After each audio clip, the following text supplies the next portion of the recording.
நமக்கு எதிரா வேலை செய்யுது மாஸ்டர். கடல் பயணத்தை மேற்கொள்ளணும்னா காத்து கொஞ்சம் கூட அடிக்க மாட்டேங்குது. எதிர் திசையில இருந்து நம்ம கப்பலை நோக்கி சில கப்பல்கள் வந்துகிட்டு இருக்கு.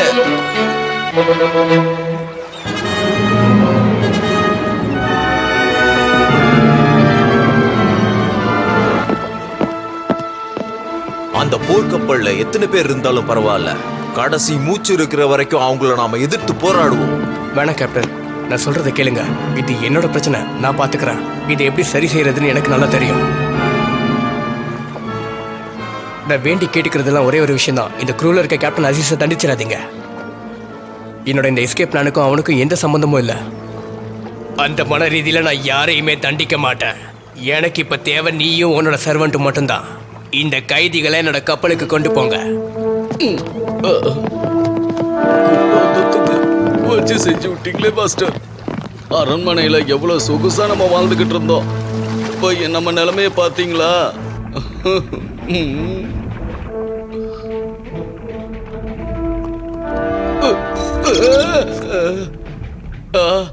ஆடு மாதிரி முகத்தை வச்சிருக்கிற ராணியை கல்யாணம் பண்ணிக்கிறத விட இது ஒன்றும் பெரிய கொடுமை கிடையாது. ஆடு மூஞ்சி ஹபீப், ஒரு விஷயத்த ஞாபகம் வச்சுக்கோ. அவளை கல்யாணம் பண்ணிக்க போறது நான் தான், நீ இல்ல. நீ நல்ல வேலைக்காரனா இருந்திருக்க ஹபீப். கடைசியில் என்னால இப்படி மாட்டிக்கிட்டு முழிச்சுக்கிட்டு இருக்க. நம்ம நிலைமை இன்னும் மோசமா போகாம இருந்தா நல்லது. என்ன பண்ணலாம்?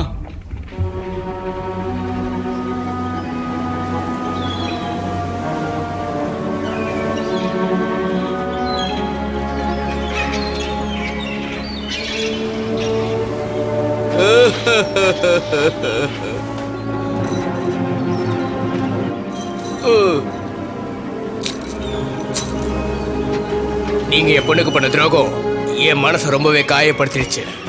ஆனா யாரோட உயிருக்கும் சேதாரம் இல்லை.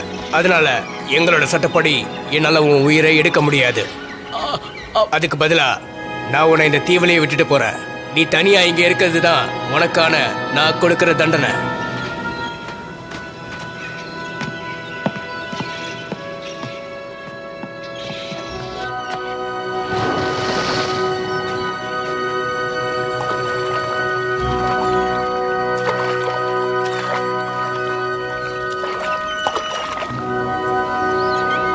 ராஜா என்ன அர்த்தத்தில் அப்படி சொன்னாரு? இந்த தீவுல நம்ம உயிரை எடுத்துடும் சொன்னாரு. அதான் எனக்கும் புரியல ஹபீப். ஆனா அந்த வார்த்தைக்கு பின்னாடி ஏதோ அர்த்தம் இருக்கு.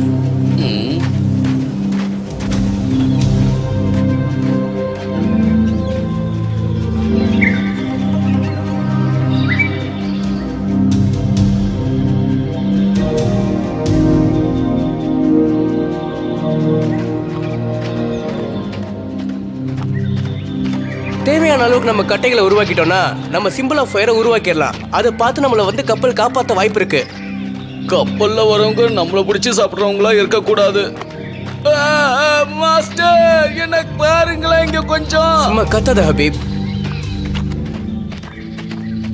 அப்ப இது பாம்பு இல்லையா?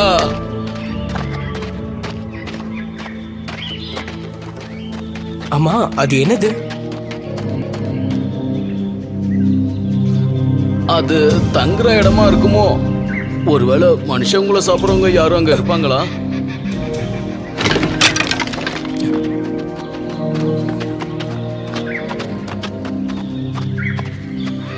இந்த கல்லு ரொம்ப மென்மையா இருக்கு. அது மட்டும் இல்லாம ரொம்ப திடமாவும் இருக்கு. இந்த மாதிரி வேற ஏதாவது இருக்கான்னு பார்க்கலாம். இதை பார்க்கவே ரொம்ப விசித்திரமா இருக்கே. இதோட வடிவம் ரொம்ப பெர்ஃபெக்டா இருக்கு. ஒருவேளை யாராவது எதுவும் பண்ணல, என்ன விட்டுடுங்க. பின்னாடி வா, உட்காரு.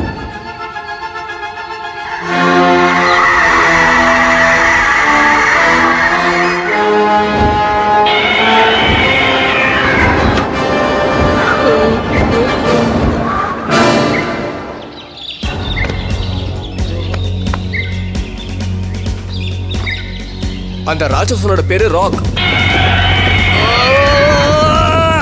இந்த தீவுல இருக்க பெரிய ஆபத்து இதுதான் ஹபீப்.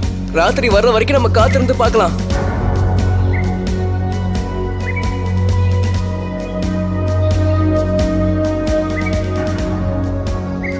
நான் சின்ன பையனா இருக்கும்போது இந்த ராக்கு பத்தின நிறைய கதைகளை எங்க அப்பா சொல்லி கேட்டிருக்கேன். அப்பெல்லாம் இதெல்லாம் வெறும் கட்டுக்கதைன்னு நினைச்சிட்டு இருந்தேன். ஆனா இப்பதான் புரியுது. இந்த ராக் ஒரு இடத்துல முட்டையிட்டு அடகாக்கும், அதுக்கப்புறமா வேற இடத்துக்கு போயிடும். நம்மள இதோட காலோட சேர்த்து வச்சு கட்டிடணும். அது பறக்கும் போது நம்மளே கொண்டு போயிடும். இப்போ அதுதான் நம்ம செய்ய போறோமா? இல்லனா சும்மாவே இருக்கலாம், அது நம்மளை கண்டுபிடிச்சு தின்னுட்டு போயிடும்.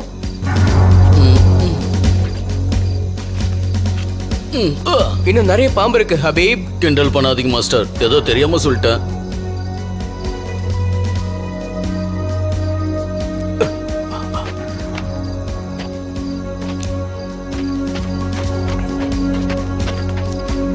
அதோட காலோட கட்டி வச்சு நல்லா இறுக்கமா கட்டிக்கோ ஹபீப். அப்பதான் அது பறக்கும் போது நம்ம கீழே விழாம இருப்போம். தொடர்ந்து என்னால உங்களுக்கு வேலைக்காரனா இருக்க முடியுமான்னு தோணல.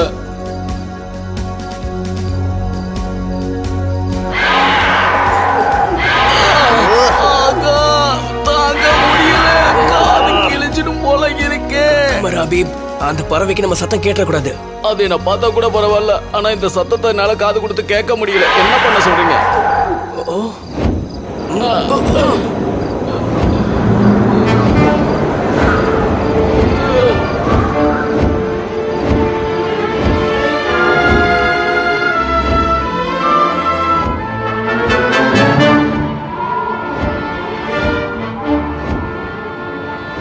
இந்த மாதிரி ஒரு காட்சியை இது வரைக்கும் எந்த மனுஷனும் பார்த்திருக்கவே மாட்டான். எந்த ஒரு மனுஷனும் இப்படி பறக்கணும்னு ஆசையும் பட மாட்டான். ஹே ஹபீப், உனக்கு சாகசங்களை எப்படி பண்ணணும்னு தெரியல.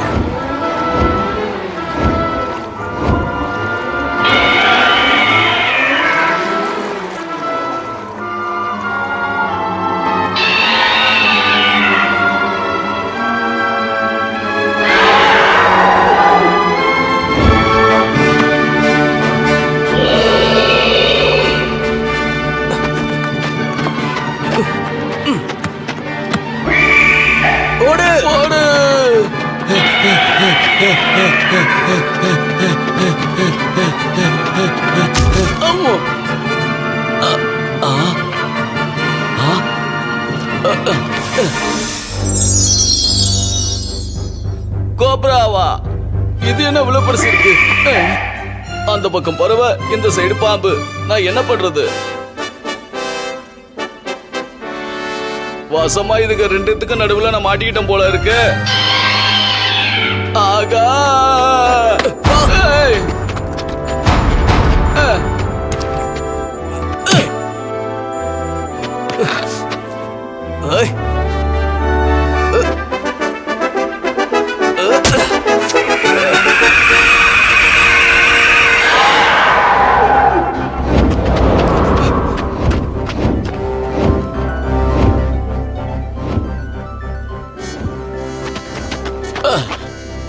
அந்த பறவையை துரத்தி விட்டுட்டீங்க.